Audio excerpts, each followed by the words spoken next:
On this episode of Narcissist Apocalypse, we talk with an abuse survivor named Valentina. And Valentina was a prisoner of financial abuse. It's a story of resilience, reverse manipulation, kidnapping, and escape plans.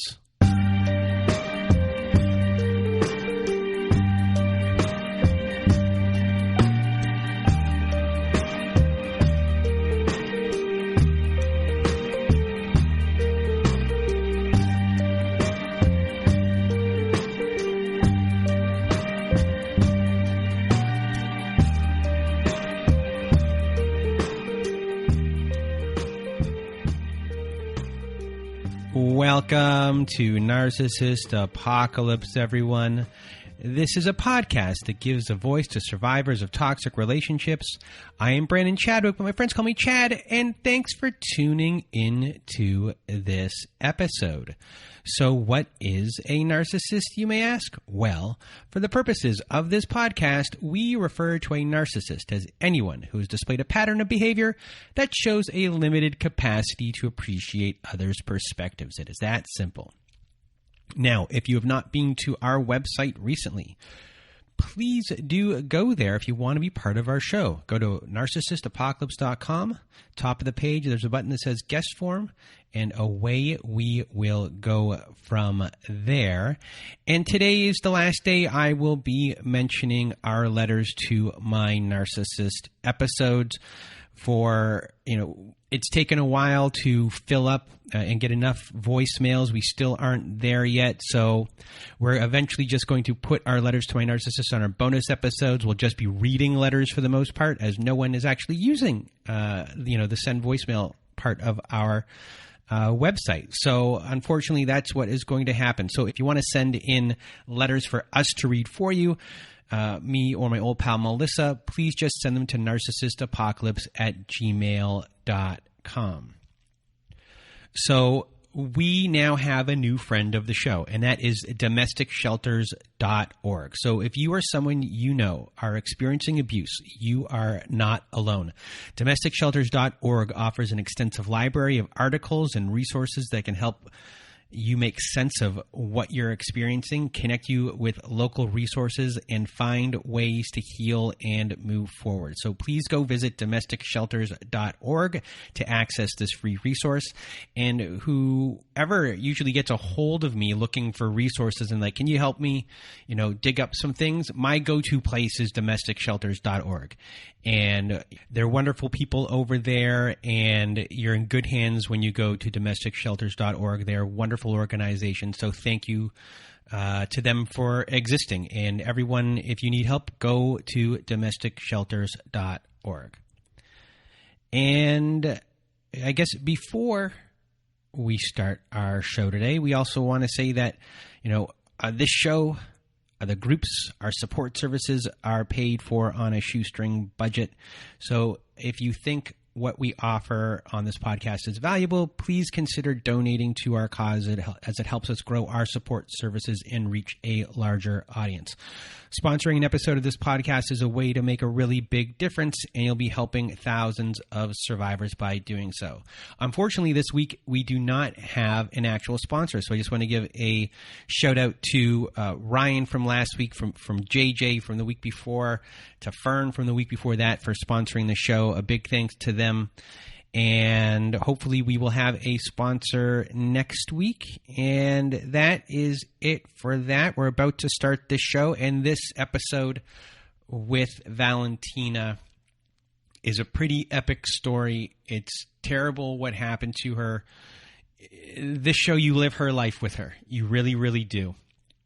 And she went through a lot. There's a lot going on in this story. It starts off with being shunned from a Jehovah Witness community, from a faith-based community, and then falling into a relationship. And she really had no chance. And, if you don't have a Kleenex beside you by the end of this show, bring it out, because this is an emotional episode.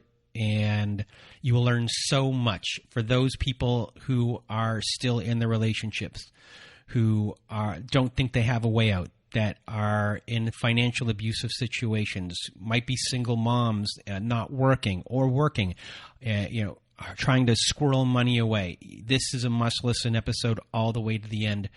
It's inspirational. The resilience shown here by Valentina is second to none, and she's a beacon of hope.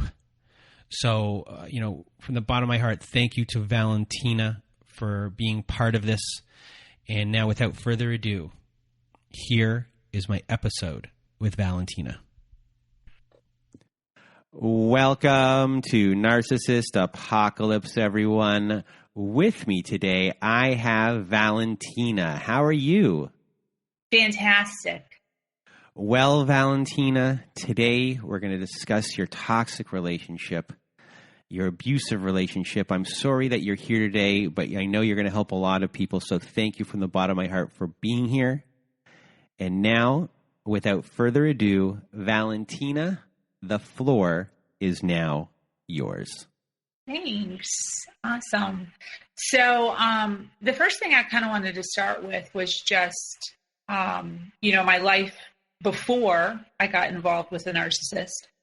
So I was born and raised as a Jehovah's Witness. My parents were converted when I was like 3 or 4 years old.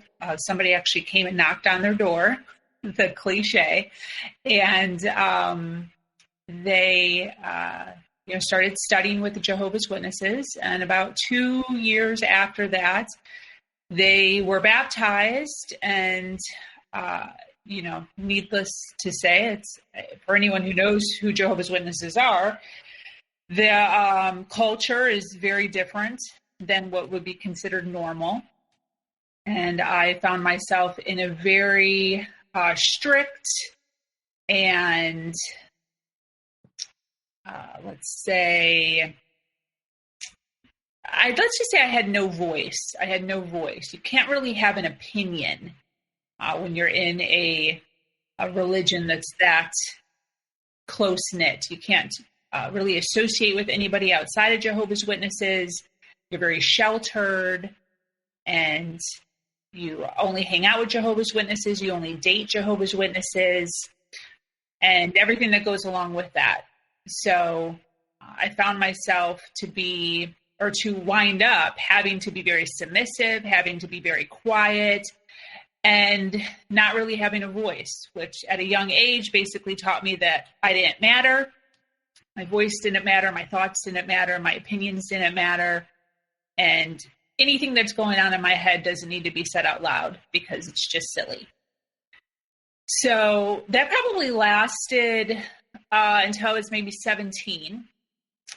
And then just like any other child, went through a rebellious stage. But my rebellious stage, looking back now, wasn't even that big of a deal. But in the world of Jehovah's Witnesses, it was a big deal. I didn't do drugs. I've never done a drug. I've never smoked cigarettes. But I liked boys. I liked guys.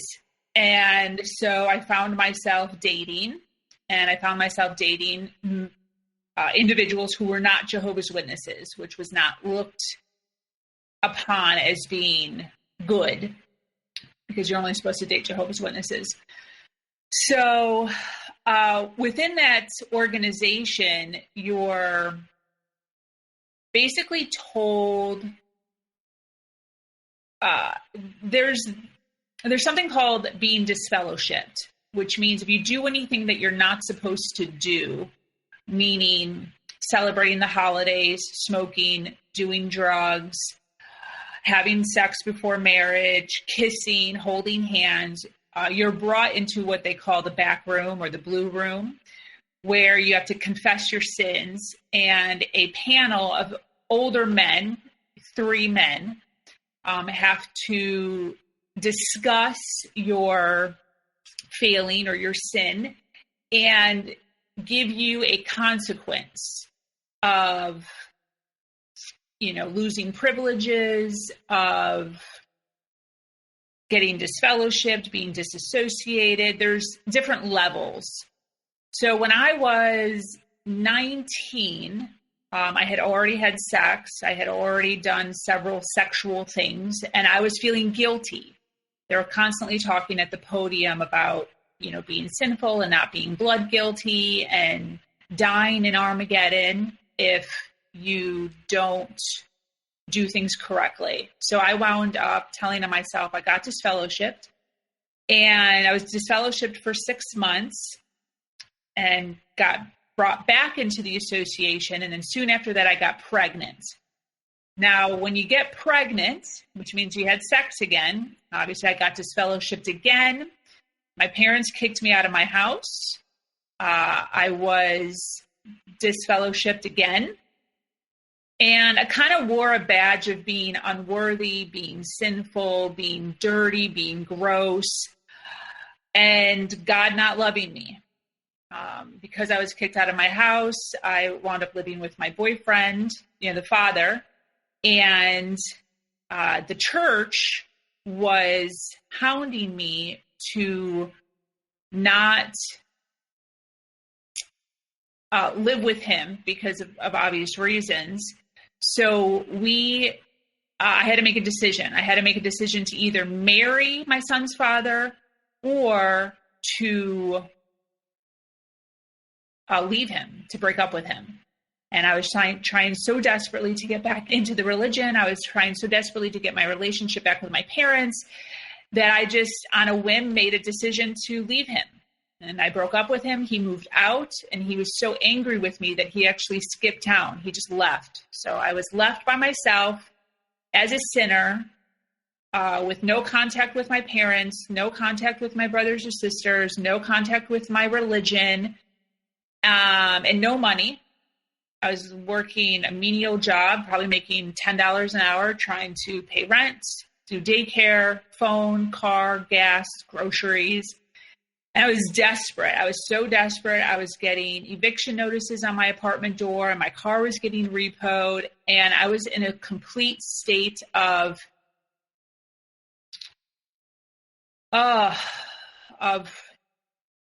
hopelessness and loneliness and frustration and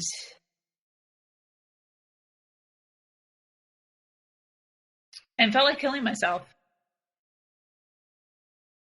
all the time. So soon after that, within a few months, I met this guy. He worked sort of in the same industry that I worked in, and he was successful, and he had a great smile, and he liked me. Even though I was sinful, even though I was dirty, even though I was a single mom, even though I couldn't pay my bills, he wanted to be with me, and he wanted to spend time with me, and he wanted to take me out to dinner, and he wanted to,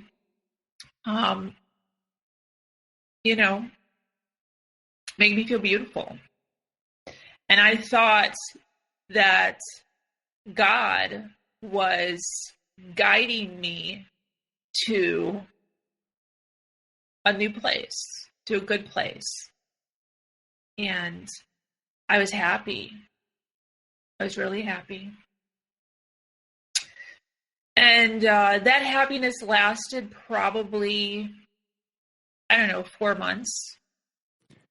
And I started to realize that this guy had a temper, and he had very little patience, but he loved me, and he was willing to give me money here and there, and he was willing to listen to all my woes, the issues I was dealing with my family, the issues I was dealing with my religion, my child, and he was a listening ear. He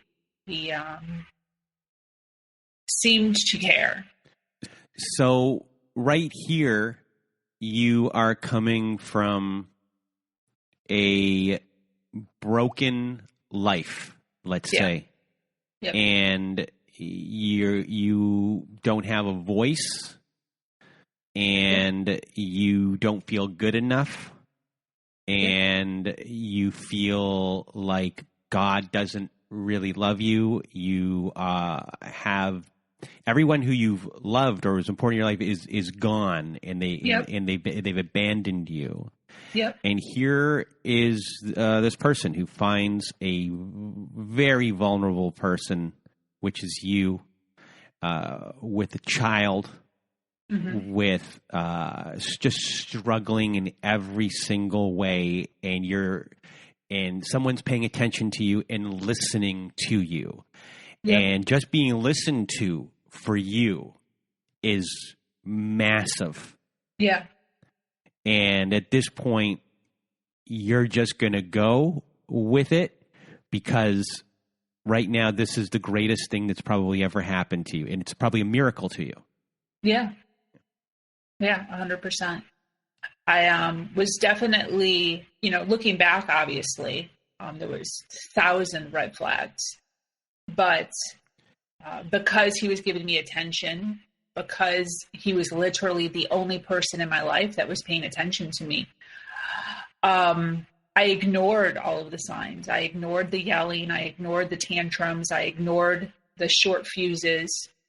And I tried to make it work. I was quiet, which was something I was really good at, so that I wouldn't aggravate him or irritate him. I didn't voice an opinion during certain situations because I was already used to that. And I realized or knew that if I did voice an opinion and then he took my opinion and my opinion was used, if that opinion went wrong, it was full on rage of, you don't know what you're talking about. I don't know why I took your advice. I don't know why you're even giving advice. It was the dumbest, thing I've ever heard anyone say out loud. You're obviously uneducated. I don't even know why I'm listening to you. You're a deadbeat. You're, the one thing that he used to use against me a lot was I'm Hispanic, my culture. I'm half Spaniard, half Mexican. And even though I'm fourth generation, I'm completely Americanized. I don't even know a lick of Spanish. I grew up in a very Americanized middle-class home. He used to use that against me all the time. And in Chicago is where we were at. There's Hispanics everywhere. That's just like the culture down there. There's Mexican places everywhere, the best Mexican food you could possibly imagine. And, but they're a culture that's looked down upon, in that area. Everyone knows that. So he used to say that to me. He used to call me a dirty Mexican, a ungrateful Mexican, a ghetto Mexican, poor Mexican, in order to degrade me whenever situations would come up, which just hit me hard. So anyways, this went on for probably about a year. And I was barely paying my rent, barely making ends meet. And so he offered me to move in with him. My lease was coming up, and he's like, why don't you just move in with me? You can take care of the house. You won't have to pay rent. I'll take care of all the, your living and your utilities. You pay all your other stuff. And all you have to do to pay me back is just take care of the house, do laundry, clean, cook, whatever. So I was like, great, this is awesome. This is a fantastic idea. I couldn't even believe this was happening to me. I was so excited. So I moved in, and when I was moving in, it was made very clear to me very early on that he didn't want very much of my stuff in his house. So I got rid of literally everything except for my clothes. I sold beds, furniture, lamps, picture frames. I got rid of toys from my son. He did not want a whole lot of all of our stuff in his house. So literally my son came with probably 2 bins of toys and clothes, and I came with my clothes and like toiletries. That was it. Everything else was either thrown in the trash or gotten rid of. He made it very clear in a very nonchalant, passive-aggressive way, not forward, that he did not want all of our quote-unquote junk in his house. And how old are you here, and how old is your son? So I am 22. Okay. And my son is probably 1. So about a year into that, and it was a turmoil the whole time. I mean, I can go into crazy detail about just the insanity. Alcohol, as I mentioned before we started speaking, I'm sober. The reason I'm sober is because one of the tactics he used from day one of meeting him is he would get me wasted. So first thing that would happen when I would go to his house is he'd have a rum and Coke poured for me immediately. And not just like a normal glass of rum and Coke on the rocks in like a normal glass you get at a bar. He would pour a massive, like big gulp cup full of rum and Coke to just get me basically plastered. And what he would do, now looking back, is this is how he would manipulate me sexually in order to take advantage of me. Now, obviously, not obviously, but for me, when I first start seeing somebody, I wanted to woo him. I wanted to please him. I wanted to do all the things sexually that he wanted to do. And on top of that, being manipulated with alcohol and not being in my right mind, I wound up doing a lot of things, plenty of things sexually that I had never done and would never have normally done, but under the influence felt like it was fine to do. So, soon after that, probably around 2 or 3 years in, I started to realize that, because maybe I wasn't all the way drinking or wasn't all the way drunk, and he would get mad at me if I didn't want to do the things sexually that he wanted to do. And I started to realize that this had a huge influence on him being able to take advantage of me. So I just stopped cold turkey, which was, a huge issue throughout our entire relationship, because I had already, I guess you could say, like, wet his palate as far as like what I would do sexually. So he used that against me a lot throughout our relationship. Well, when we first started dating, you tricked me. When we first started dating, you made it seem like you were this, very sexual person, and now you're not. What's wrong with you? You tricked me. You lied to me. You manipulated me. When in essence, it was just the alcohol. I was so numb to feeling that I would allow him to do things that I would never have normally allowed him to do, but I just couldn't feel, my body to know that those things hurt or those things didn't feel comfortable. So I was forced throughout our entire relationship to continue to do those things, because if I didn't, he would accuse me of being a liar. He would accuse me of being manipulative, or, a slut or a whore or whatever it was, or accuse me of sleeping with other people, because if I wasn't having sex with him, then I must be having sex with somebody else. Because when we were first together, I was very sexual and we were having sex every single day. So, if you're doing that in the beginning, then I'm assuming you're going to do that for the duration of our entire relationship. And if I wasn't, then I must be cheating on him. So anyways, a year after I start living with him, he convinces me to quit my job. And he did that over the duration of probably 6 months, by saying, hey, come work for me. We'll become a power couple. We'll become super wealthy. We'll retire by the time we're 50, and we'll be able to travel the world, and we'll be able to buy a yacht, and we'll be able to buy houses in, 3 different areas. And I totally bought into it. His company was already doing fairly well. He lived in a little townhouse. He did nice cars. He had 2 cars, nice townhouse. He had an office. And he, you know, for a 22-year-old, sinful, unworthy, car getting repoed girl, I just basically won the lottery. So I quit my job. And unfortunately, I quit my job before asking him how much he was going to pay me. So I started working in his office, like on a Monday, and no word of pay came up for week 1, and continued to work in his office 10, 12 hours a day for week 2. And no conversation about pay came up.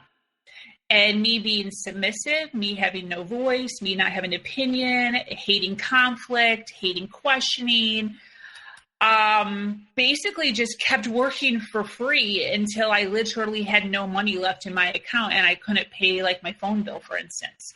So probably like week 3, I finally was like, hey, super uncomfortable for me, you know, and he knew that, obviously, looking back. Hey, we haven't talked about money. You know, what are you thinking? Super awkward for me, super uncomfortable. And he decides to pay me $250 a week. And his logic on that is, you're not paying rent, you're not paying utilities. So, you know, basically $1,000 a month or whatever should be able to cover your car, your phone, childcare, food, laundry, you know, whatever you have to do. I totally disagreed. However, being who I was, I didn't flinch. I was more than fine. That's great. Awesome. Fantastic. So now I'm working literally way more than 8 hours. This isn't like he worked me to the bone. So he probably started me off at like 10 hours. And I'm a giving person.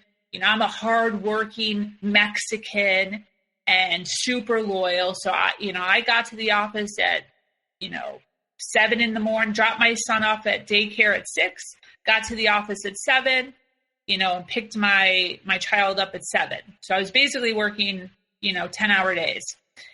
And I was also doing all the housework too. So I had to cook, clean, take care of everything at the house and take care of everything at work. So it's basically turned into a slave within 2 years.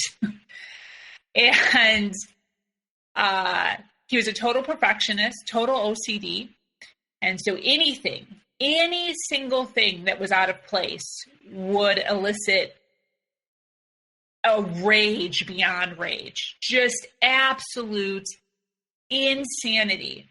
2 crazy examples that I could give was, leaving a glass in the kitchen sink that I had drank water out of.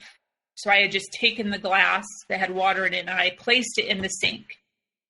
And, whenever he happened to pass the sink or something, took the glass and smashed it against the wall, yelling at me that I was a dirty pig, ghetto Mexican who didn't know how to keep a house clean. Then when I didn't rush over, because at this point it was probably, when this thing happened, it was probably like maybe 3 years in, I was already realizing the ridiculousness of his rage. And I didn't go over to clean the glass. And the fact that I didn't rush over, because that's, he trained me to rush over. Whenever anything would happen, I would have to rush and I'd have to fix the things that happened. And this one particular time, I did not even get up to go sweep up the glass. And the amount of verbal vomit that came out of his mouth set the bar for our relationship at a brand new level that would lead me to wanting to drive off bridges daily. It was insane.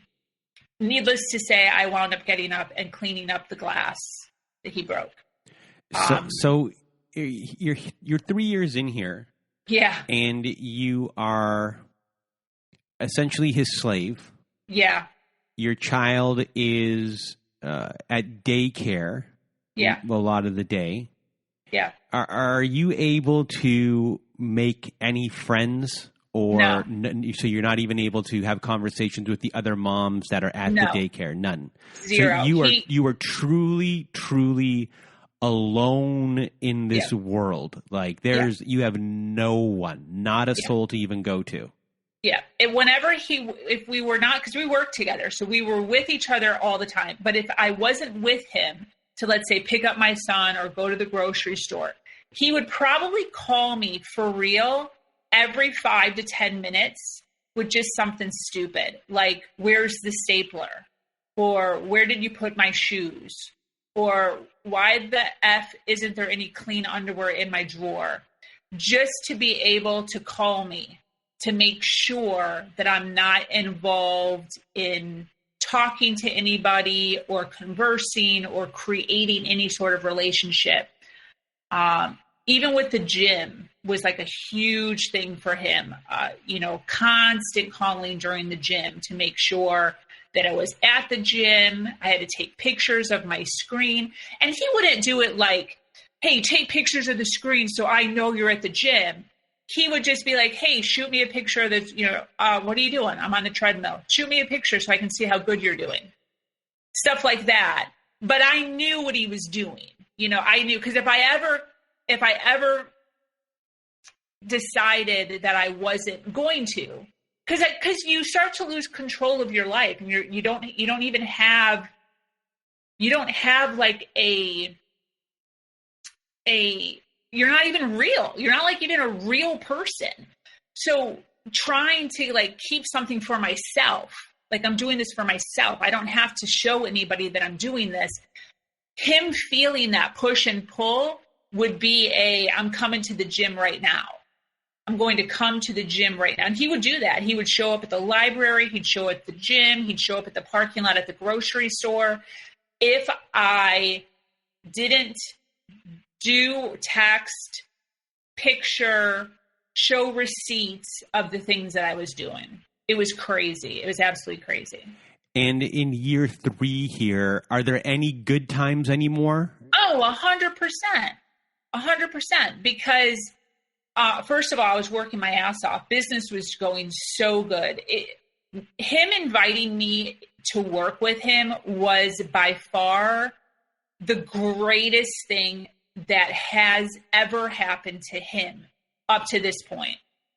Like, he went from making hundreds of thousands to millions with me by his side. So yeah, he every weekend was dinner. Every weekend was get dressed up, order whatever you want. Comedy clubs, movies, theater. You look beautiful. You look sexy. You're a Barbie doll. I love everything about you. And then that was just Saturday. So you'd go through that high of like, oh, everything's great. And then come Sunday into Monday, shit would just hit the roof again.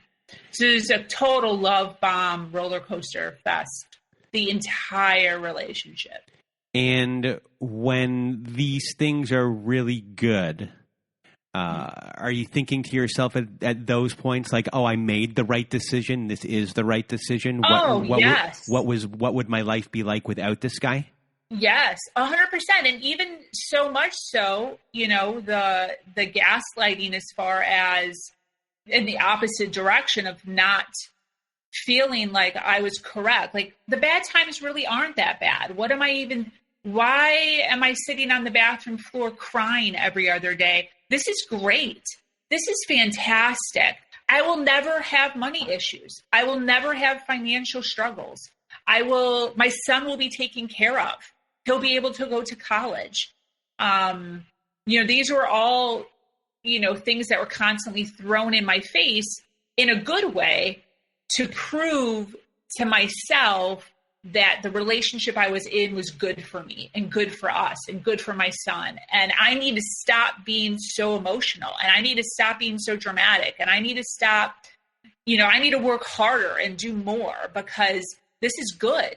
Any girl would be, and he used to tell me this, any girl would die to be in my situation, to have the wealth, to have the business knowledge, to be able to work with her spouse side by side, and thinking to myself that I'm insane for thinking anything other than that. You are coming from such a broken place that what he's saying is 100% believable. So are there other things that he's implanting in you that give you issues that you didn't have before? Dude, I struggle with so much PTSD and triggers. It's insane. I do want to say, though, that, up to this point in the story, he's obviously taken away all of my possessions, besides my clothes. He's taken away he's taken away my home, my job. Now, needless to say, I say he took it away, but I willingly gave him all of this power because of the way and the means in which he did it. Soon after that, like I said, I was making $250 a week. I started to complain after a while of I was still living paycheck to paycheck. I was, still driving my old Toyota Camry at this point, but I was living in a beautiful place, fully modernized. And I started to complain about not having enough money. And instead of him saying, here's a raise, I'll give you, a little more money for all of the hard work you've done over the last, up to this point, 4 years or wherever we're at in the story, he says to me, well, what's the bill that you need to pay right now? What bill can't you pay? And I said, my phone bill. I can't pay my phone bill. And he goes, well, how about this? Close down your phone and open a phone under my plan, and I will pay your phone for you. So again, me being like, at that point, wow, this is awesome. This is so cool. Not realizing, because of being naive, that this was him, again, controlling even more of my life. And, soon after that, I wound up crashing my car. I totaled my Toyota Camry 2 months after completely paying it off. So I was actually excited up to that point because that was going to be an extra $300 in my pocket. But crashed my car, totaled it, and, was going to go out and buy a new car. And he insisted on me not buying a new car. So he wound up buying me a car in his name and paying me the same amount of money. So now I have no car. I have nothing in my name.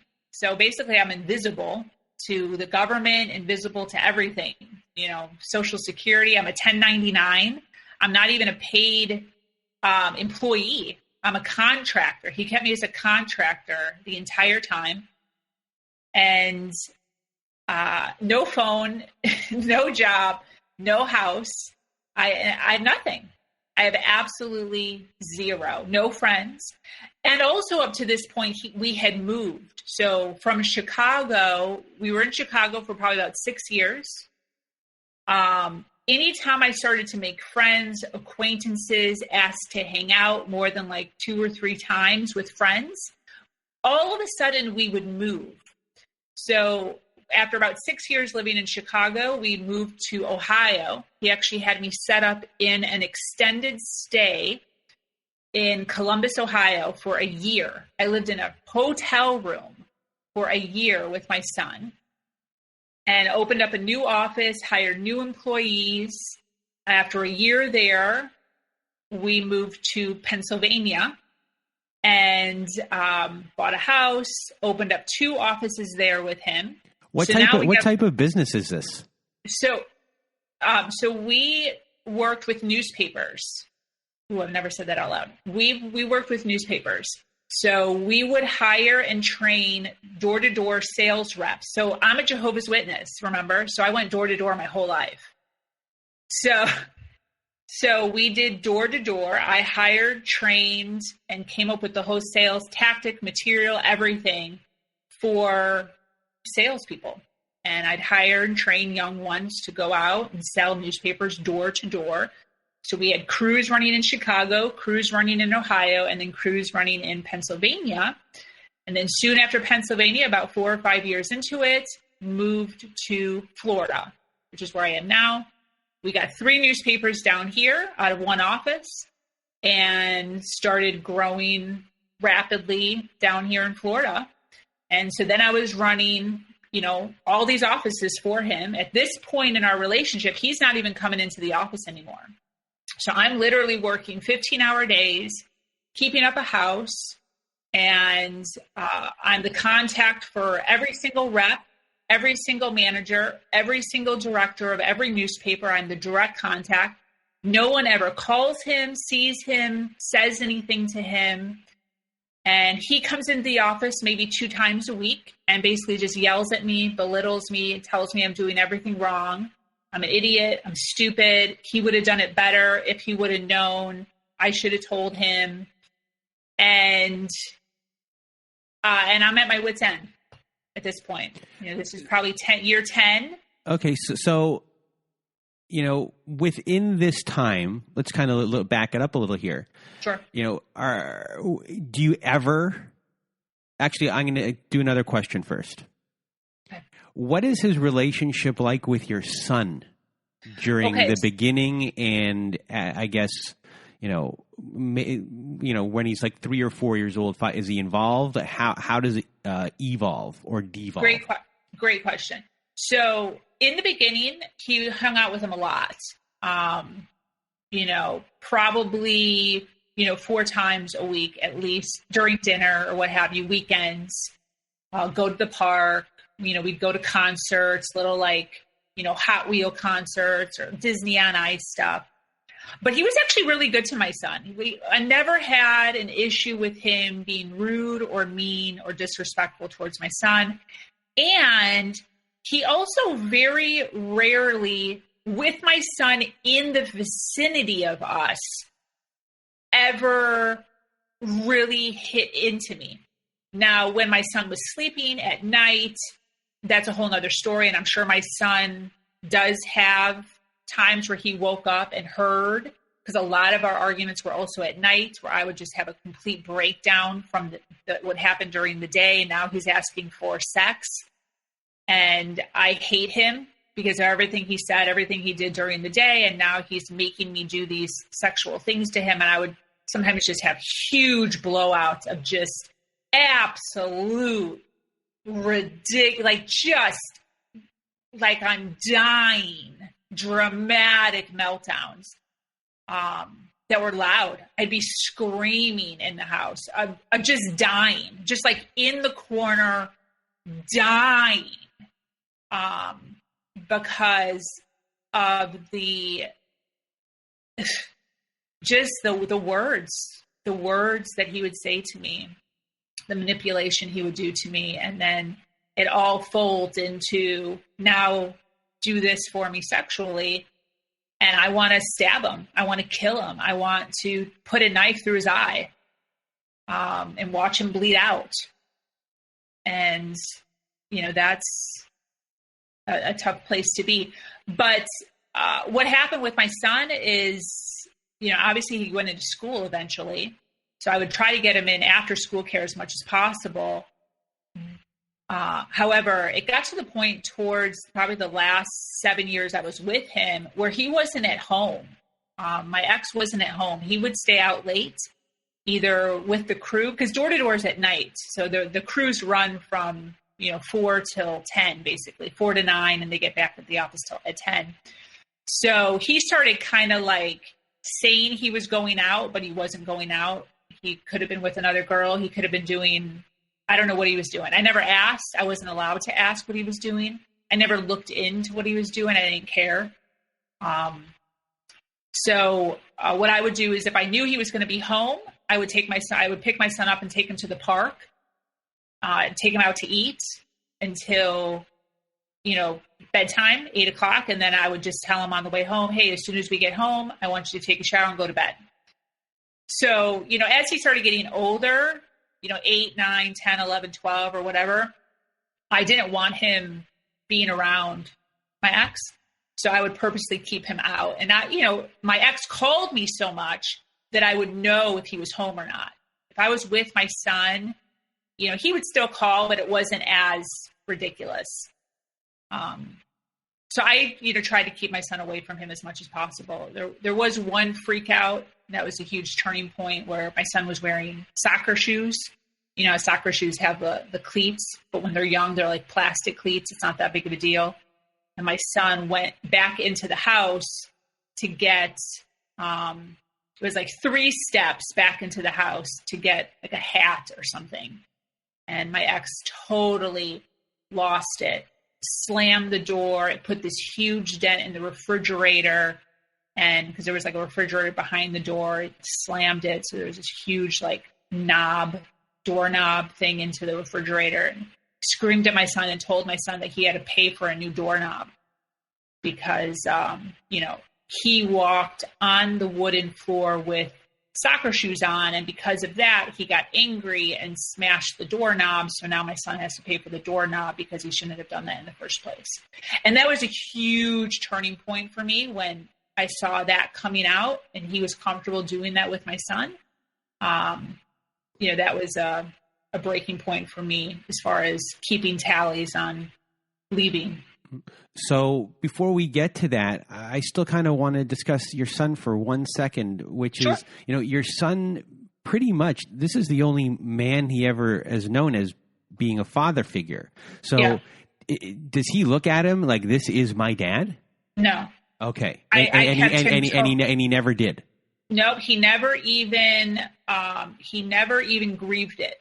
He didn't have any grief because the love, as you know, the love that narcissists show isn't love. So there was no hugging, there was no cuddling, there was no kissing, there was no touching. There was none of that.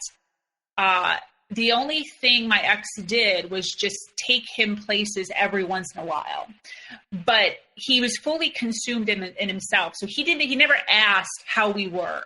He didn't say like, hey, how was school? Do you have any girlfriends? What, blah, blah. He only talked about himself. So my son never really opened up to him. They never had any like father-son conversations. Like, let's do, baseball together and talk about chicks. He only talked about himself, what he was interested in: bikes, cars, business, money, him. So there was no bonding really. My son didn't give anything to him emotionally or mentally for there to be like a pull really. So I guess let's go backwards here to, we were, I guess, in the middle of your relationship. Are things different in the middle? How are things kind of going for you, once you're, I guess officially settled in the final city you would be in? Mm-hmm. How are things kind of going there, or is it just very much the same? Well, it's very much the same. One of the things that I did leave out is I actually left him twice in the middle of this. Okay. So probably around year 4, he had accused me of cheating. He was out of town, accused me of cheating, and because I wasn't answering my phone. And I just had it to that point. He had accused me of cheating so many times up to that point. And so I called my parents in like a freaking anxiety attack and said I had to get out of here. Packed all my stuff, which I had nothing. So I was just basically packed my clothes. And my parents drove from North Carolina to Chicago with their truck and a trailer, threw all my stuff, and drove me back to North Carolina. What happened was he obviously, love bombed me like crazy, hoovered like crazy, called me constantly, said he was sorry, apologized. He sent chocolates, teddy bears. My parents' entire house was filled with roses. Like every day he would send a dozen roses. and like the expensive kinds, the ones that are like $180 for 12 roses. And I viewed that as him being sorry. And so probably about a month maybe went by. Now I was making $250 a week. I asked for a raise at that point. So he paid me, $300 a week. He gave me like a little raise. And I went back. And probably around 5 years after that, maybe, left again. We were living in Pittsburgh at that time. So I had moved from Chicago to Ohio to Pittsburgh. And I left again, packed up all my stuff in my own car, moved across country, back to Chicago to move in with my best friends. And again, same thing, came back to Chicago, found out where she lived. He had my phone still, remember? So I was stupid, still kind of wanting him back, playing games, me doing my own codependent, manipulation on my end. I also did that. Codependents are known for being just as manipulative as narcissists. And, me playing my own games of, whatever that was, and trying to be coy and trying to be sexy and trying to make him miss me. And it worked, probably 6 months after that, I moved back in with him. So, and got another raise, by the way. I got another raise after that. So along the way here, you did manage to have some sort of relationship with your parents again, and you were able to at least branch out a little and make a friend? Well, my best friend, my friend that I moved in with was my best friend from before I even met this guy. Okay. So, we still kept in contact. I mean, we still talked. But it was very much like if you were to ask her, she would get so mad at me because he would call, like I said, every 10 minutes. So we would be her and I would be on the phone. He would call. I'd pick up and he'd make the conversation super long because he's trying to break up whatever's going on. And I'd be like, I'm on the phone with my girl.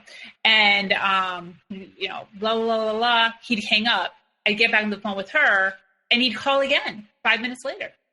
And so she'd get so irritated with me, what the heck, they can't even have a conversation. This is bull crap. He's being manipulative. He's being abusive. And I, of course, was like, he's just making sure I'm okay. He's just, he's mad at this or he can't find this or always an excuse. But, her and I could never have any more than maybe a 15, 20-minute conversation because he'd interrupt twice during it and she'd just get irritated and wind up hanging up. And so during that time, you hear the word manipulation, you kind of understand what's going on. You've gone through this for, at a certain point, 10 years. Have you gone to see a therapist? Do you start researching any of this stuff like on the internet of what's going on? Yeah. So I found out about narcissism 8 years in.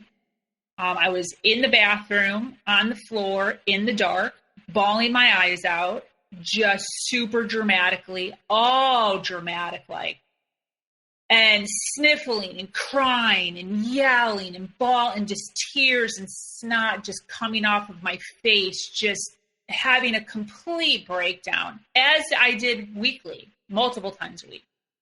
And of course, my ex is doing nothing. He's just like watching TV in the other room. And I'm on the floor and I have my phone with me and I Google, why is my boyfriend bullying me? And that Google search is what changed the trajectory of my entire life. So found out about the word narcissism and just went down an entire rabbit hole of, this is not even my fault. This is not even me. This is not even none of this is my fault. This is all him. He's the one that has this dysfunction mentally, and had a complete awakening of who I was, who he was, our codependency, my empathy. And instead of me falling into a woe is me type of I'm with a narcissist, I can't believe I'm with a narcissist, and I'm an idiot for being a narcissist, what I actually did is I turned it into, how can I get what I want by manipulating him in the opposite way? And I became really, really good at feeding his ego, at playing his game in the opposite direction in order to move ahead, in order for me to move ahead. And that's when the entire tables turned. He didn't know it was turning, but it was turning. And go ahead. So if he was to rage, how did you figure out how to defuse that situation?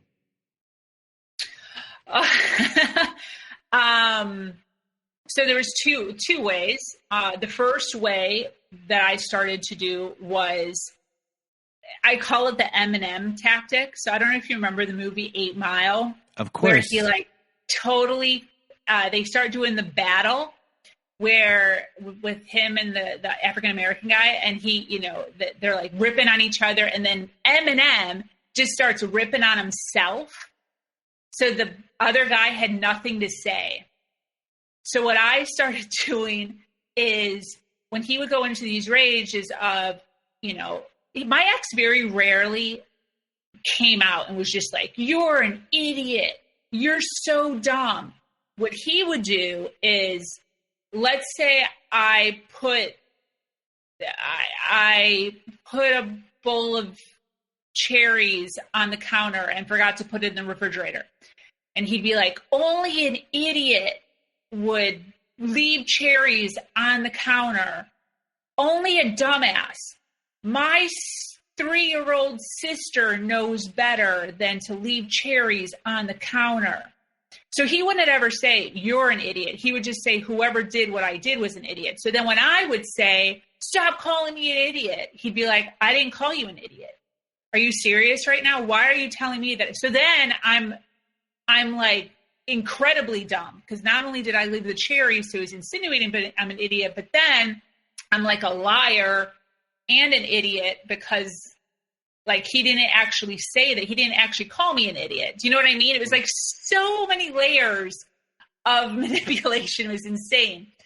So where was I going with this? I don't even remember. You were trying to tell the story of how you would defuse a situation of rage. Oh, yeah. So what I started doing is, as soon as it would start, I would just backdoor him, because I already knew what he was going to say. He said all the same stuff every single time for years. So I would then say, he'd start out by saying, who left the cherries on the freaking counter? And I'd be like, I don't know, but he must be an idiot. Stuff like that, in order to so then he had nothing to say, So, if he started going down this incredible, ridiculous, like he would, I feel uncomfortable saying the things that he would say to me, but, I would go down and I would say horrible things about myself, but they were things that I was used to him saying. So I'd be like, yeah, she would do this and she would be that and she would blah, blah, blah. Don't you have anything else? Don't you have any other ammunition to spew at me? Because I've already heard all of this. I already know I'm dirty. I already know I'm unorganized. I already know I'm a slut or a whore or a cheat or a thief or wherever it was going, a bitch, a cunt, a slut, whatever. And I'm like, I already know all this. You've already told me all of this for literally a decade. I already know. What else? Do you have anything else that you can say to me? So once I started not calling him names, I stopped calling him names. Because that's what I used to do. I'd be like, you're a jerk. No, you're dumb. but that just bounces off of them because they have no feelings. So it doesn't matter. Like, I could literally say the worst things to him, and he would literally be like, "Are you serious? I'm the greatest person on the," like, he would literally say that. "I'm the greatest person on the face of this planet. You think I'm an idiot? For real?" Literally any girl would die to suck my, blah, blah, blah. So nothing I would say to him would hurt him. But once I started knocking myself and started leaving him alone, that would kill the conversation because there was nothing more for him to say. So then he's like racking his brain of like, holy crap, what, tongue-tied, not knowing what else to say because I said all of the things. So that was the tactic one that I would do. I call it the M&M tactic. And just for everyone, the actor you were thinking of was Mekhi Phifer. Okay, there you go. There you go. Thank you. You're welcome. And then the second one I would do was just gray rock, which everyone knows that. I would just be silent. I wouldn't say anything. So he would be going on a full-on rage, and I would stand there and listen, or on the phone and listen, and I would just say nothing. So he would just be spewing off. And what they do is they keep spewing until you break. So he would just continue to hit. And then in the past, he'd hit once, twice, 3 times, and I'd break. I got stronger. So then he'd hit 3, 4, 5 times, and then I'd break. And then towards, once I started to realize what was going on, realize manipulation, I knew I was dealing with a narcissist. I started to realize that they're basically 3, 4-year-olds throwing tantrums. And if they see you break, then they know that's your breaking point.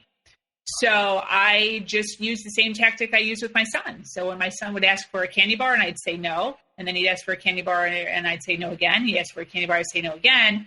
Eventually he just stops asking for a candy bar. So, well, you also used you were using the word hit. You were using the Muhammad Ali rope-a-dope, where you let the other person just punch, which is what he did with George Foreman, until he was exhausted and he had nothing left. Yep, there you go. So, and that was it. And all I would do in my head is I would always tell myself that in my head, this is literally what I would say to myself. I would say, this is not real life. This is not my real life. This is not real. Nothing he's saying or doing is real, because he would flip. So he would go into a full out rage and just like rip into me physically, emotionally, mentally, my work ethic, my background, my culture, anything he could rip on. And then literally an hour later, he'd be like, "Hey, do you want to go grab lunch?" Like everything was totally fine. And so what I learned to do was say nothing, don't alter my emotions, and then just know that it's not real, because in an hour, he's literally going to ask me out for a hamburger. So there's no reason for me to do this whole roller coaster of crying, feeling sorry, victimized, yelling, screaming, losing control of myself, because literally in an hour, we're just going to go grab a hamburger together.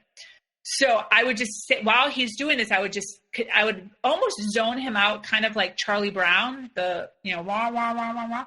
I'd zone it out, and I would just say to myself, this isn't real. This isn't real. This is not real life. This is not real. This is not real life. This is not real. Until it was done, because he'd get tired.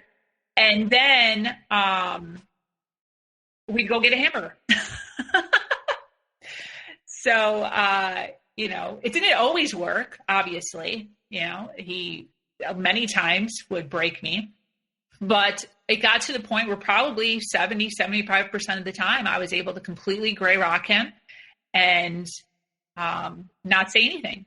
I would just tell myself, don't say anything, don't say anything, don't say anything. Don't open your mouth, don't say anything, don't say anything. This is not real. And, before you know it. And a lot of times I also learned to change the subject. So I'd wait till he's freaking out, 4, 5, 10 minutes into it, whatever.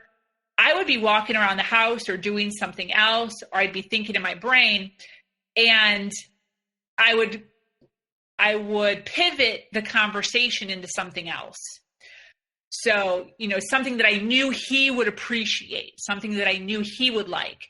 So I would turn it into, hey, did you know that we profited? Hey, I don't know if you know this, but did you know that we profited, blah, blah, blah, blah, blah, which would pique his interest. Wait, what? And that would pivot. Or, hey, did you know that the, patio set that we ordered, they just emailed me. Like I'd look at my phone and be like, oh, they just emailed me and it's going to be here tomorrow. Do you want me to clear off the patio for you? And then it would pivot. So, that's a really interesting strategy where you change the subject, but you change the subject into something that is interesting to him. That's a positive thing for him that benefits him or strokes his ego. Exactly. And that's what, part of doing all of the research that I did, which that's what people do. They wind up figuring it out. But I used it against him. So, the knowledge that I learned, I used it to be able to manipulate him and to get what I want, basically. And which at that point, during a situation like that would be peace and quiet.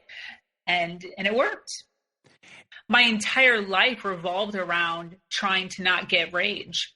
And towards the end, that was I even told him that to his face. I'm like, I wake up every day. This is what I used to tell him. I wake up every day and my goal for the day, every day, it's not to take care of myself. It's not to take care of my son. It's not to make a ton of money. My goal every single day is to get it so that you don't freak out on me for one entire day, just 24 hours. Just 24 hours where you're not flying off the freaking handle like a lunatic. That every day I wake up. So I do everything I can in all the areas with all of the things all day long, just trying to be 2 steps ahead of you so you don't freak out. And I eventually was telling him that to his face, because that's literally all I was doing all day, was just trying to put out all the fires before he found out about the fire. And that's maddening. It's absolutely exhausting to just constantly be looking at the room. Is there any glasses? Is there any bowls? Did anyone miss payroll? Did that person get paid right? Is this person going to call? Did that person call? Do I have to go to the office? Does a car need to be washed? Because he'd freak anything that and obviously we live life. It's an imperfect life. So every day I could do every single thing absolutely perfect. We could have profited a ton of money. And he would realize that the lines from the vacuum cleaner are going in the wrong direction on the floor. And he would just have a complete heart attack, like a complete heart attack. So I can't even tell you how many times I would sweep and then re-sweep, vacuum and then re-vacuum, because I accidentally put one footprint, or accidentally the dog, not accidentally the dog, but like the dog would like shed a little extra, or like he'd scratch his back. The dog would scratch his back, and then there'd be like a little pile of like 6 hairs on the floor. I'd have to like go back over the dog with a wet cloth to get those 6 hairs off the floor, because he would find anything. He would find it. He'd see those 6 hairs and he'd be like, did you do anything all day? Did you clean what were you doing all day? Because of those 6. And I'd be like, well, he just scratched his back. Yeah, sure. Mm-hmm. And then he'd look specifically for something else. Well, what about that mark on the wall over there? It would turn into a whole ridiculousness. At one point of your life, you were preventing things from a point of view of being beaten down. And in this case, at this point, you are enlightened about what he is and are doing it maybe from more of a place of power.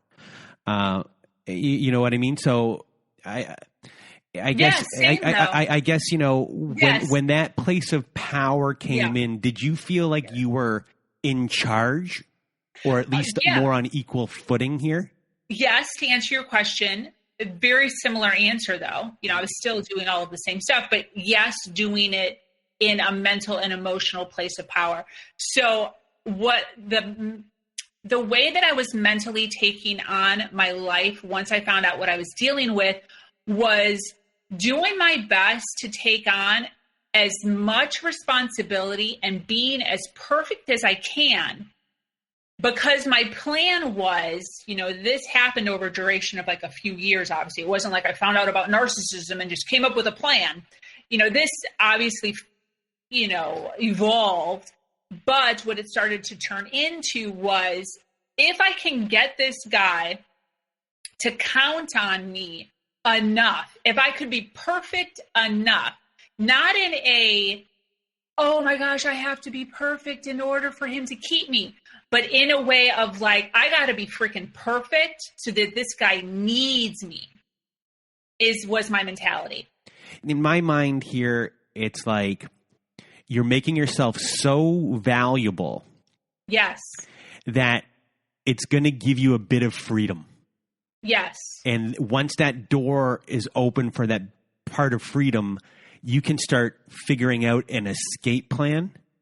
Yep. And, that's the thing here. You've gotten yourself into this spot. You know how to manipulate it. And now I can see daylight from this point. Yep. And once you see daylight, things can happen. Yep. Exactly. So instead of taking on the situation with hate and with, I hate him, I don't want to compliment him, I hate the way he looks, I hate the way he smells, I hate sex, instead of it, me being grossed out by like everything involving him, but I just have to be where I am because I have no money in my account. He was literally paying me enough to survive. I can't save anything. I already ruined the whole, not ruined, but like my parents already saved me once. So I can't like ask them to save me again. My one best friend already saved me once. I can't ask for her to save me again. I have nowhere to turn. Now I have to do this by myself. And so I started just feeding the crap out of his ego every single day. Oh my God, you look so hot. Oh my God, you look so good. Your ass looks phenomenal in those jeans. We'd go to the office and I'd be like, so-and-so is here. I'd yell his name, in the office, like, what's up? Blah, blah, blah. And he'd smile, he'd grin, his dimples would show. And, after his speeches, I'd be the loudest one clapping. I'd be like, good job. That was so motivational. That was so good. And this slowly evolved. Obviously, I didn't just like go into the office one day and just started like spewing out ridiculousness. But I started to realize that the more that I fed his ego, the more that he would let me get away with time-wise, the more that he would be less rude to me, the more freedom he'd allow me to have. And, with the whole sex thing, I started initiating sex first instead of me like hovering in the corner, hoping that he doesn't notice me. I started, and feeding into that, even though I hated it. But doing it knowing that it was for long term. Like I had a plan set so that in the long run, I win. So this is the sacrifices I'm making. I'm having to bite my tongue during arguments. I'm having to tell him that he's right. I'm having to be less defensive. I'm having to tell him that he's awesome and amazing and fantastic. And I'm so grateful for him. And I used to write him cards. Like I have more cards written to him probably during the last 3 years of our relationship than I do during the previous 10, because I just kept feeding the ego, and he fed into it. He fed into it 100%.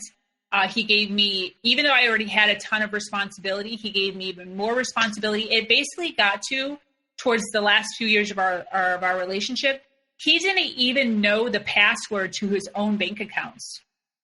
I had full access to every single thing in his life, everything. He didn't even know the passwords to his own stocks, bank accounts, emails, nothing. I had full access to everything, and I knew everything, and he knew zero. He knew absolutely nothing. So I guess at a certain point, do you start looking into, if we divorce? Actually, you're not. Well, you're common law. I don't know what the laws are. Married. I don't know what the laws are like there with common law. But are you looking into, if this splits up, what am I entitled to? Yes and no. So I would be lying if I said I didn't look into it. I did look into it. In Florida, it's stated in one Google search that I did that there's no common law in Florida because it's so expensive. People just live with each other. And I never did anything past that. Never contacted a lawyer. Now talking about it, since I've talked about it so much, obviously I've come across lawyers and just casual conversation, and they're like, oh my gosh, you totally could have done something. However, because I was on his beneficiary, it was obvious that we weren't just roommates. I was on his bank accounts. I was on his, we were shared, but none of the money was mine. It was his bank account. He put my name on it so that I could pull money in and out without having to bother him, basically, is why I was on it. It wasn't because the money was mine. It was because he didn't want to be bothered with a phone call. So, whenever money needed to be shifted around. So yes, I did look into it, but I didn't actually look into, I was too scared. He's so mean, Brandon. He is such a vicious individual. I did not want to bother dealing with the ramifications of trying to do or get anything from him. Nothing. It would have been so hard on me mentally. I don't even think I could have handled it. And isn't it quite amazing that once you were given that trust to do everything, that he really has no interest in doing anything. He wants everyone to take care of, his daily affairs. Yep.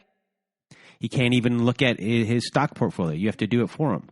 Yep. So, we're now here. We've switched back and forth a lot, but we're now here. You're in Florida at this point, and it's the final stages of, I guess, the last 3 years of your relationship. So, what happens here? For things to eventually break down, and where does it go from there? Well, it's kind of funny because he's actually the one that triggered me. So, during sales meetings when he would come in, he would say to his guys a lot, because obviously you're trying to get these guys to write more sales. The more sales they make, the more money we make. So it's one of the things he used to say to them is whoever has all the money has all the power, or whoever makes all the money makes all the rules. So this is one of the things that he used to say. He used to say that to me, whenever I'd get a little, power hungry or, say something that was like out of line according to his mindset, he would remind me, hey, whoever makes all the money makes all the rules. Do you have any money? How much money do you have? And I have no money. I have no money in my account. Okay, well, exactly. So you don't make rules. Once you have money, then you can make rules. So him saying that in the office and then him punishing me or reprimanding me with those words kind of started to trigger me of, wait a minute. So if I have money, then I have power. I wonder if I have money, if I would actually have power. So I kind of started to play with that a little bit. I started to realize that I was running an entire corporation. I started to realize that I knew real estate because at this point we had bought in, a house, 2 houses in Chicago. While we were out there, we had bought in 2 houses in Pittsburgh while we were out there. We had bought a house here in Florida here. And I did all the work. I did all the emails, all the paperwork. All he did was show up for the signing. So I knew how to do all the things. I knew how to open up corporations. I knew how to talk to directors. And so I started just kind of think to myself, wow, I've done all of this by myself. And so that's where he failed. That's where he failed. If he wouldn't have allowed me to have so much power, as much power as he gave me, I probably would still be with him. But because he got lazy, because he trusted me, because of the way that I, was in my own way, manipulating the situation, he totally got screwed. And 4 years before I finally quit, I literally sat down. I still have it in my journal, in my notebook. I literally sat down and I wrote out how much money I needed to leave. And I broke it down in weeks, broke it down in days, and realized how much money I needed per day in order to get out. And I opened up an eBay account. I opened up a secret eBay account, and I went to the bank, another bank, and I opened up a secret bank account. And I started taking my son's clothing first, because I was planning on having another child. So I had saved his clothing, up from when we first moved in until at that point. And I just started selling all of his clothes on eBay. And I started making $5 here and $7 there and $10 there. And started making some money. And secretly. And how long did it take you to accumulate everything you needed? And besides that, the son stuff, were you maybe doing things like buying something and then just, we need this for the house, and then buying it for the house and then immediately selling it? So first, no. So at first I was just selling my son's clothes. It took me about a year, and I started getting confident. I started feel powerful. I started to feel good. So we own nice houses. I was driving, at this point, he had bought me a car. I was driving a beautiful white BMW, fully loaded, diesel, M3, bullcrap, gorgeous car. I had we were engaged. We wound up getting engaged, and literally right before I left. And which that's a whole story too, I should probably tell, but I was still shopping at Goodwill. So I was still shopping at discount grocery stores and discount clothing stores because I couldn't, I had no money. He wasn't paying me. He was paying me just enough to survive. So I was I had accumulated a year later, $6,000. And I felt so rich, Brandon. Oh my God. I felt like a freaking millionaire because I had lived so long paycheck to paycheck. I was in debt. I hurt my credit because, living on $200, $300, he upped it a couple times, of money. I went into debt all the time where I would have to pay off my, use my credit card because I didn't have enough cash. Then I didn't have enough cash to pay off my credit card. So then I wouldn't pay my credit card. So I was living in this beautiful house with this beautiful car with this huge ring on my finger, running a company, and my credit was 500. And I had zero money in my bank account. It was insane. So when I got this $1,000, oh my gosh, I felt like a queen.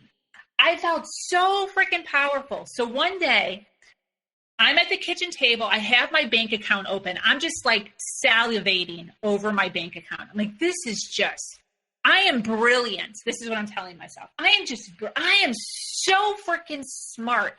I can't even believe I've done this. So my fiance at the time walks in, my ex, and stupidly, I kept it open for a little bit longer than I should have.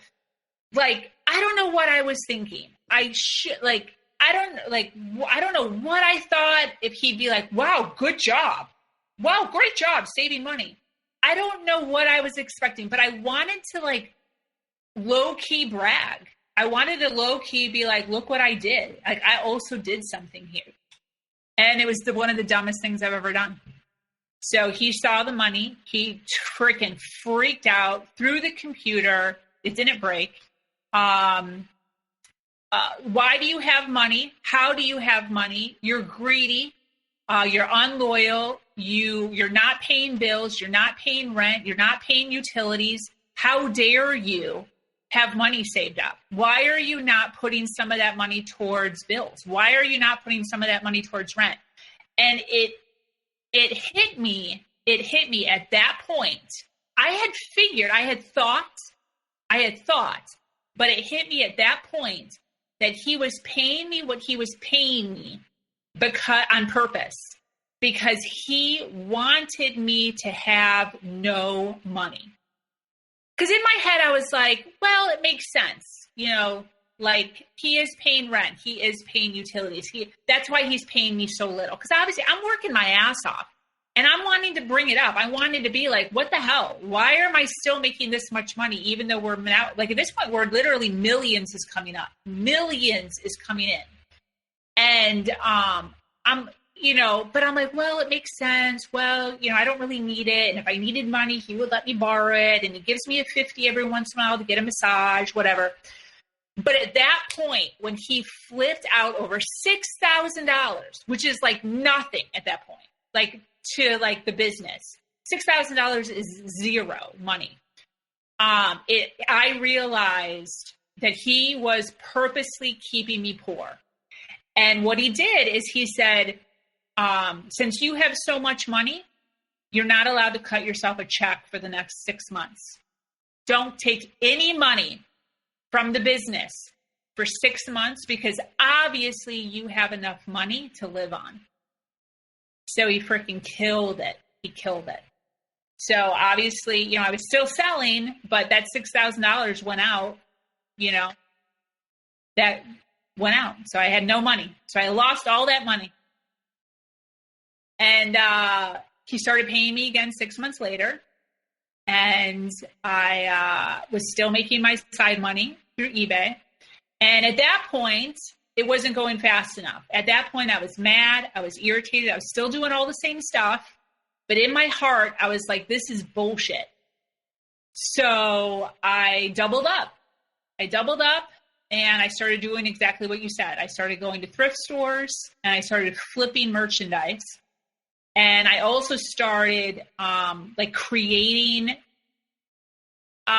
like clothing kind of jackets. I like add on, like I'd buy a $5 jacket at Goodwill and a 50-cent dress. And I'd take the dress and cut it apart and make the jacket like frilly. And I'd sell it on eBay for like $50.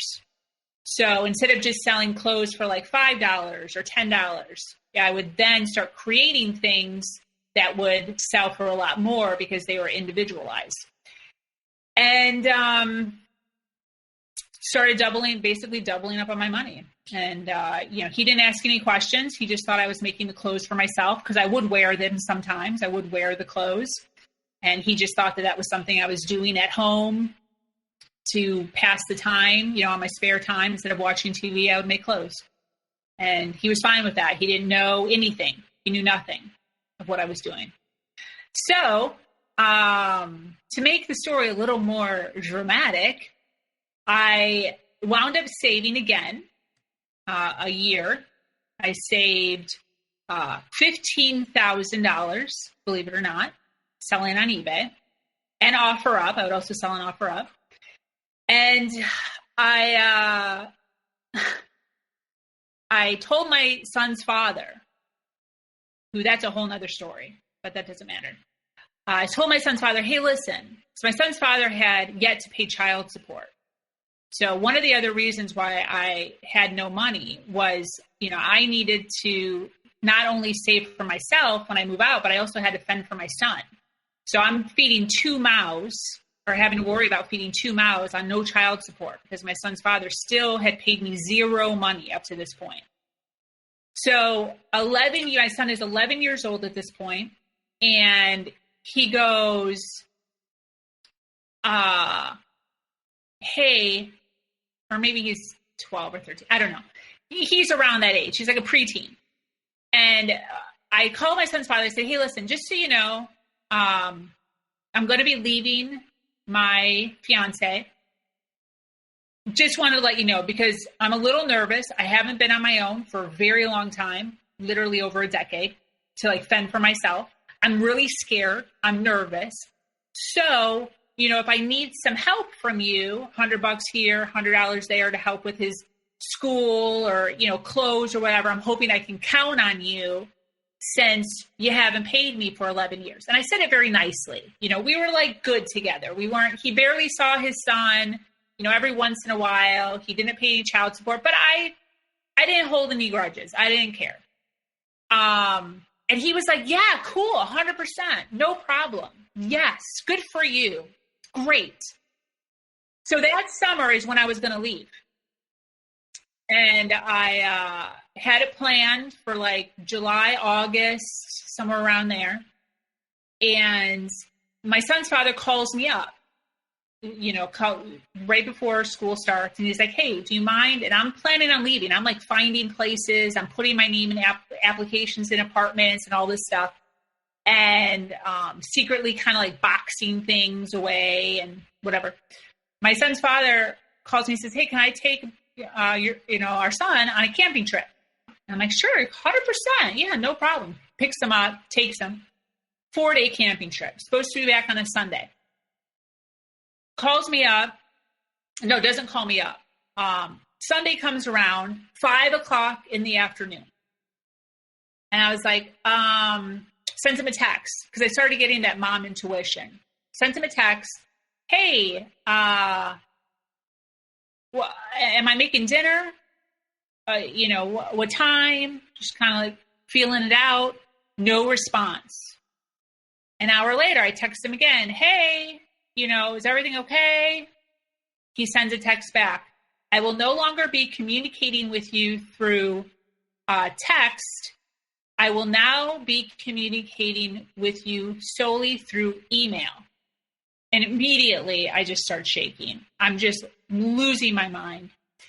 And I open up my email and there's this long email, probably the whole page long, basically saying, thank you so much for taking care of our son for the past blah, blah, blah years.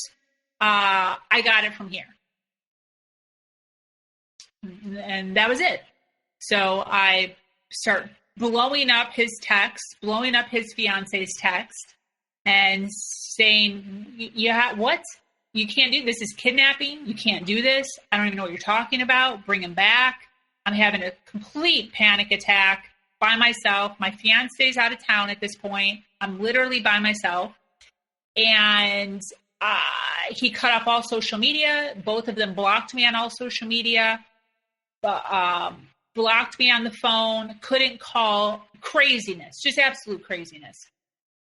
Call my mom, obviously freaking out, crying. She says, call a lawyer. So it's like 7:00 at this point on a Sunday. I don't even know, So call a couple acquaintances here, people I work with, to get a lawyer. Call a lawyer, somehow answers on a Sunday. I don't even know. Basically says, call him, tell him in an email that this is kidnapping. He tells me like what to write professionally so that there's like evidence, I guess, about how he's kidnapping. And do that, no response. So around 10:00, I do a Google search of their name, of his fiance's name, because he was living with her. And I find all the names in the South Florida area that are associated, or all the addresses that are associated with her name. I get in my car and I just start driving around Miami, Florida, because they're in Miami. And there's probably like 27 names and addresses on this Google search, this like thing that I printed up. And I just keep hitting every house.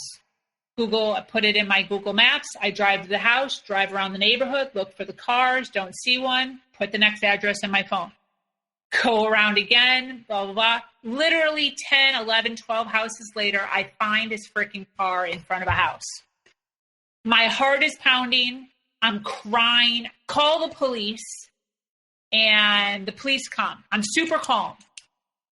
Okay? I'm super calm. I'm mature. I'm not acting like a complete dingbat. Hello, officer. My son's father is taking my son. He's been literally living with me for his entire life. His dad's never even taken him to a doctor's appointment. He's paid my child support. He just took him on a camping trip and stole him, basically. But there's no court order. We've never been to court. There's nothing stating that he's mine, nothing stating where he's at, so the police couldn't do anything. Long story short, obviously the story is ridiculous. It took a year I did wind up getting my son back after a couple of weeks, by the way. We had an emergency court order, but his father was fighting for full custody and costed me $18,000. Yep. So I had $15,000 saved, minus $3,000, credit card debt, $18,000 to pay my lawyer, and over the duration of time. And now we have a court order that states, you know, he can have them at this time and this time, blah, blah, blah. But he drug it out forever. And so, needless to say, at this point, took an entire year. So at this point, I am literally wanting to die. Like, I remember sitting in a parking lot in my lawyer's office after I signed the paperwork. And the devastation and hopelessness again of just, you know, they say, you know, work real hard. Like if you work real hard, then you'll make money and all of your dreams will come true. It's kind of like this American facade of if you just do all the things right, like everything will just fall into place and be perfect. And it wasn't happening for me. You know, I was dealing with this insane narcissist who was beating me down mentally and emotionally and sexually and financially every single day. I wanted to drive my car off of a bridge every single day. And I told myself that if I worked really hard and if I just put all of my effort and all of my tears and all of my strength and all of my power into creating power, which in this sense is finances, that I would feel the repercussions of my work, that it would pay me back, And I was bawling in my lawyer's parking lot with a contract that costed me $18,000 with 2 signatures on it, just feeling so defeated. And I had to make a choice. I sat there and I was like, this is either God punishing me for living in sin, for getting pregnant out of wedlock, for leaving the Jehovah's Witnesses, for not being a good daughter, for not being an exemplary sister, because I'm the oldest, for my brother and sister, for shunning God, for not praying, for not going to church. This is like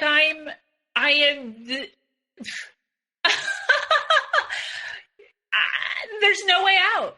And God is going to continue to punish me forever. And I'm going to have to live like this. No matter how hard I try, no matter how much time I put into this, this is just my destiny. My destiny is living with the devil. I am going to have to live out the duration of my life with the devil as my punishment for being such a horrible person. And I had another thought. Or I could do it again. I could do it again. I could start again. And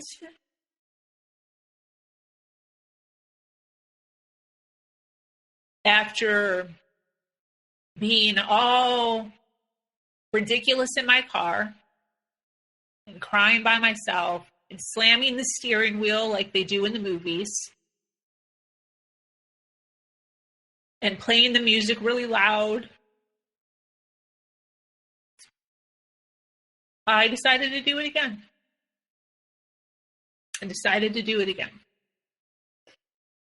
And doubled down again. Did a Google search, and I found this company called Fiverr.com. And Fiverr.com is the platform I used to escape. At this point, I had started doing YouTube videos on health and wellness. I had started taking videos of my smoothies and putting them up on YouTube. It was like the one thing I could control. My fiance was okay with it because I was at home. I wasn't out.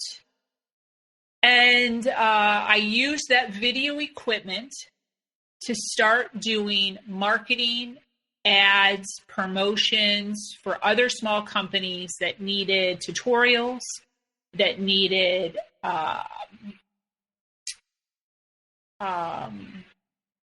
testimonials. And I would charge anywhere between $50 to $300 per video, fully edited. And about a year and a half, 2 years later, I had $31,000 in my account. And I, June 21st, exactly 4 years after getting engaged, to the day, I walked out. And that was a really good day. It was a really good day. And when I say I walked out, I actually did just walk out. During all of this, I had moved out of his room the last year I was with him. I had taken the guest room, and I had taken on basically the name I used to call myself was the slave, is how I would refer to myself. So I had my own quarters in his house, and I had my own slave room. And because of that, I was able to slowly move out without him even noticing. So I had opened up a secret storage unit, like 9 months or something before I left. And because I lived in my own space, I just slowly emptied my own room into the storage unit, emptied my son's room. Part of the court order that had happened was my son was with his father all summer. He got him for the entire summer. So I was able to empty my entire son's room over the summer when he was gone and put it all in the storage unit. And the day that I left, I had one dress, one pair of pajamas, and a toothbrush left at his house. And, about a month before that, I had got my own place and was ready, So the day that it all shit hit the fan, I just grabbed my dress, my pajamas, and my toothbrush. Had a complete scream fest, tried to get me back 5,000 times, and walked out the door, left my keys, left my phone, left my laptop, left everything, and just walked out. I literally walked out the door because I had no vehicle. I walked out the door with my dress, my pajamas, and my toothbrush, and walked home to my home. I've been silent here a lot, and you're amazing. Thank you. That's all I have to say. Thank you. You really are. To do it once, to do it twice, to have your son taken from you, and then to do it again. How resourceful you were. It's just amazing. Just amazing. Thank you.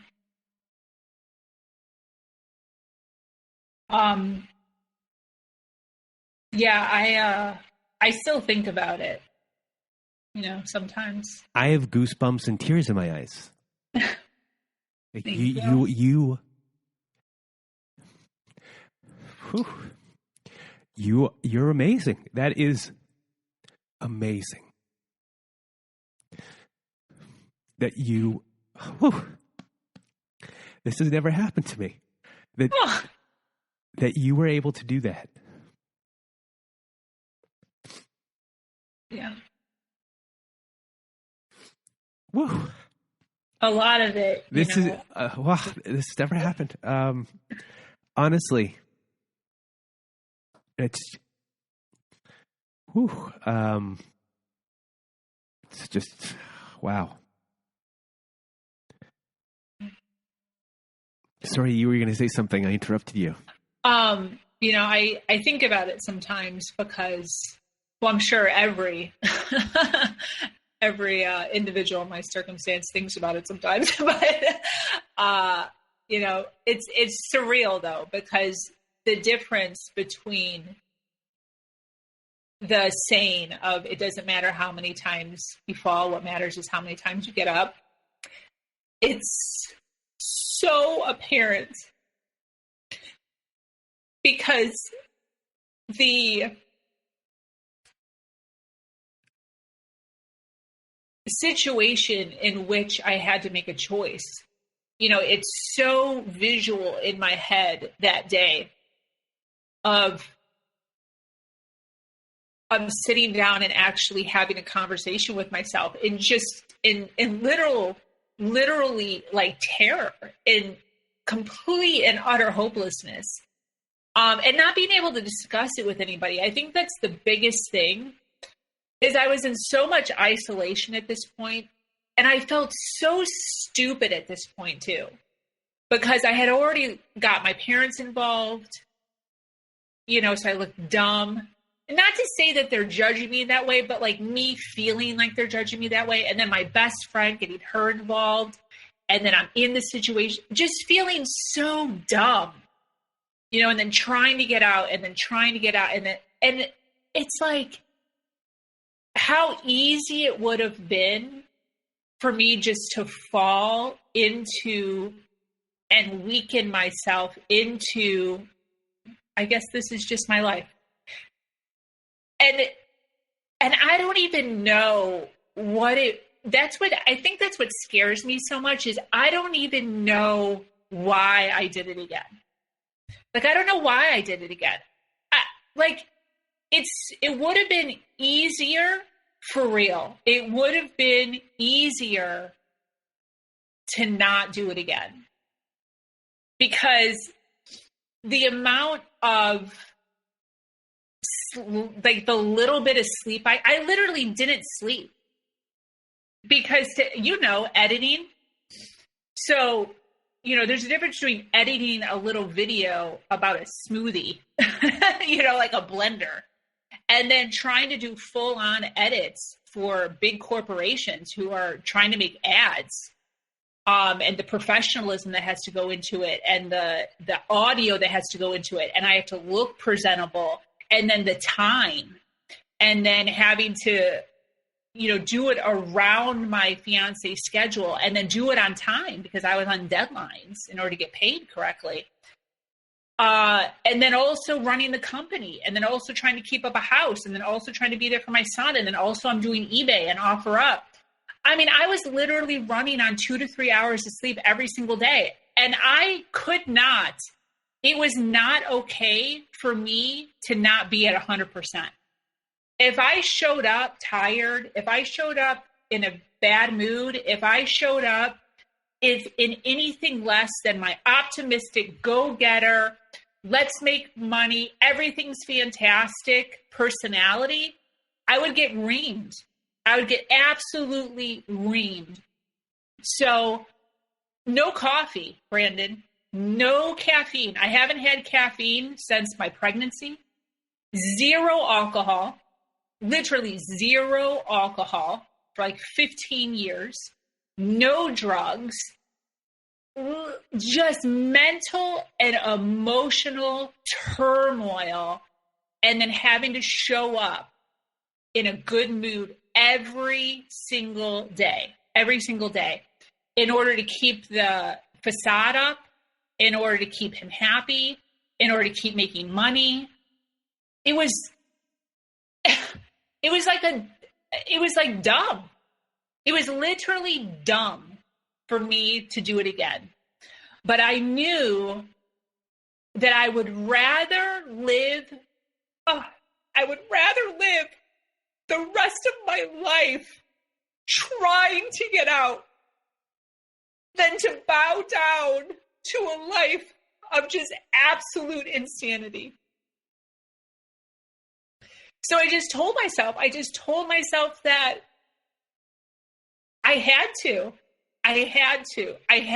keep doing it again and again and again. And if anything, at least I could say that I tried.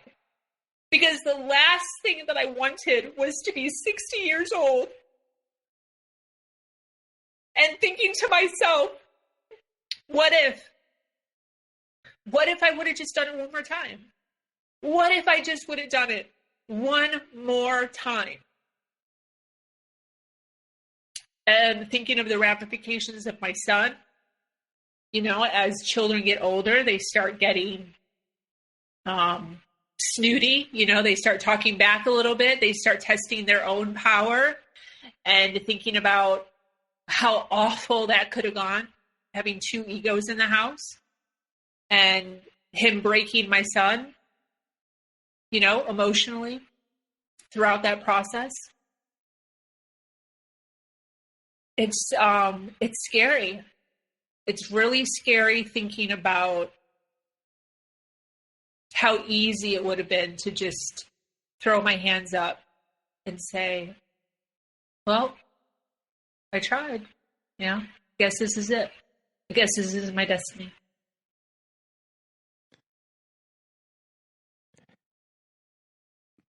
So, you're here in this, space now. You're free. Yes. You're thriving. Yes. After you are out and you have all of these resources, you are on your own. Are you doing therapy work, number one? And two, how does, you got through this through your own gumption and you figured things out. You created businesses. It's really astounding to me that you were able to do that and just kind of figure, you taught yourself everything. Yeah. So when you left, in my mind, you created a little empire, like after it would just continue. Yeah. And, what have been the biggest stumbling blocks for you afterwards that you had to, work on that because you've been in a prison for, your whole life, essentially. Yep. Yeah. So you would think that was the end. Oh, okay. Sorry, I was wrong. I was premature. Everyone, I know nothing about this story. Like I don't. I went in blind for it. And that is the end of the relationship. However, remember, I had complete control over literally every single thing, including his bank account. I was not only leaving him, but I was also leaving his company.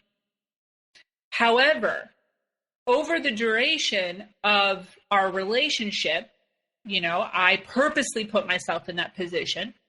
And I also knew how much he depended on me. So, playing my own games, because he played games, I felt the right to play games.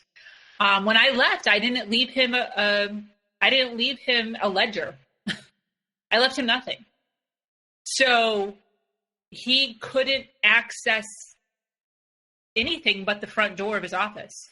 He didn't even know the password to the computers. So, a couple people that worked with us, knew a few things here and there he could get by, but he was calling me up every hour on the hour, leaving me these long messages of, I don't know how to do this. I don't know how to do that. She doesn't know how to do this. They don't know how to do that. I can't believe you did this. You have to come back. I love you. I want to be with you. All the same love bombing, all of the same. You're wonderful. You're awesome. You're fantastic. I never would have done this without you. Anything you want, all this crap, same stuff, same, all over. And I went completely no contact for almost a month. And he's just calling me literally daily, every hour on the hour. And I'm just friggin' living my best life at home, making videos. I don't even get a job. I didn't even get a job. I just kept selling on eBay, and I kept doing my Fiverr videos. And that's how I was paying for all of my stuff. And I didn't have a car, so I had no insurance, I had no car, I had no gas. I had paid my rent 6 months up front. So I'm just living the life. And knowing that I had a plan.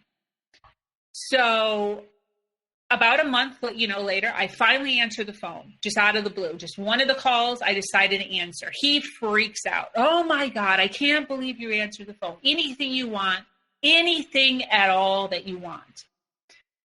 So I freaking pitched him a ridiculous amount,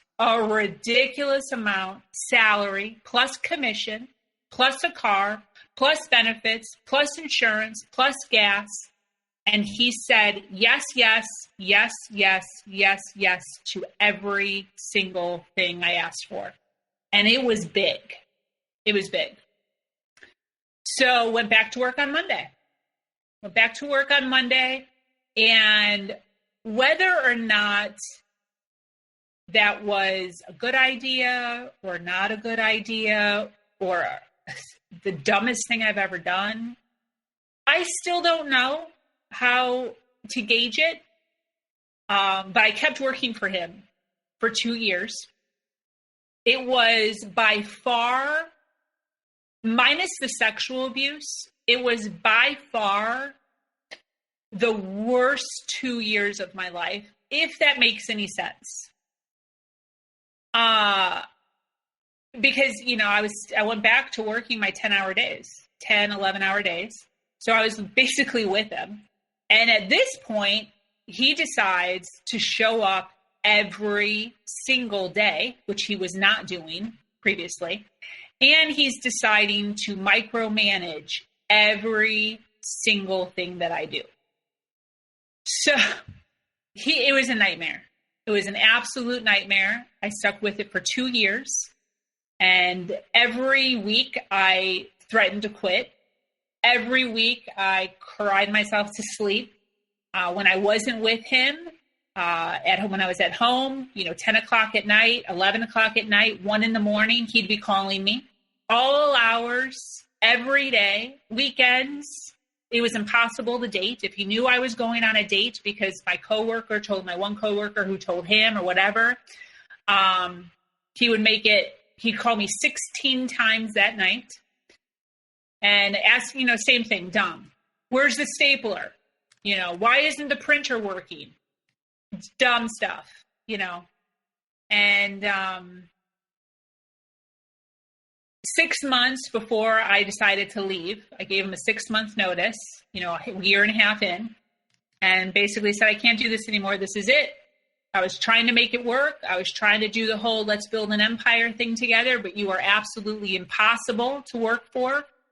He was still coming on to me. He was still trying to sexually assault me in the corners of the office, telling me I was hot, slapping my ass, still calling me babe, all the way up until the day I left. He was still calling me babe, still, friggin' acting like we're together, but not together. Still asking me to move back, still asking me to bear his children. Let's forget all of this happened, move back in. And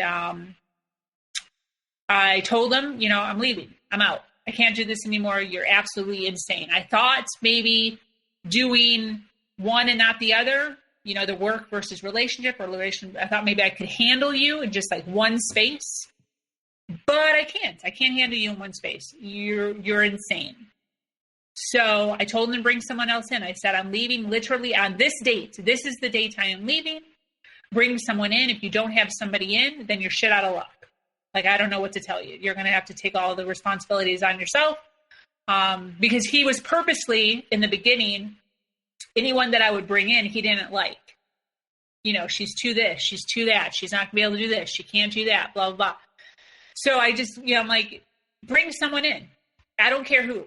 You do it. You bring someone in. If you don't, if you're going to play this game, where I don't train somebody, then you're fucked because, sorry, then, that's just, sorry. So he brought someone in, and guess who he decided to bring in? Who? His girlfriend of 1 month. So he decides to bring in his girlfriend of 1 month. Now, similar to me, she has no money. She has a broken down car. She is not even a citizen of the United States of America. She is just as broken and just as insignificant as I was when I met him. So I see all the signs. I'm now fully versed in narcissism, and I know exactly what he's doing. And I had a really hard time. I had a really hard time training her. Her and I were basically twins, absolutely identical in all ways, physically, mentally, emotionally, work ethic, heart, soul, mind, caring. Like, she could have been my soul sister, for real. And I can't even tell you how much guilt I felt not telling her, hey, he is a narcissist. But as we read in all the forums and all the material and all the areas, there is no, you can't tell somebody that. It's stupid to tell somebody that. So I warned her. She came in crying several times during the last few months I was with her. I trained her for 4 months. And, crying, hey, is this normal? Hey, he freaked out about this. He freaked out about that. Did he do this with you? Did he do this with you? And I did my best to stay calm. I did my best to say, it's first time jitters. Yes, he does have a temper sometimes. This is how you can kind of like get around it. Kind of taught her a couple tricks that she can use that I learned.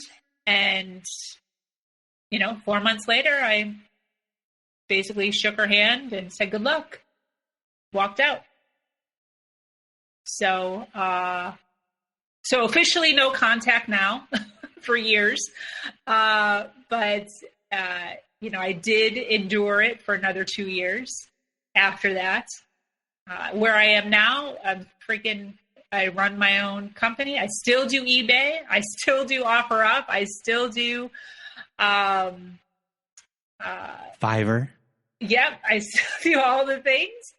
And, and obviously I've created other ways of making money, since then. But I work for myself.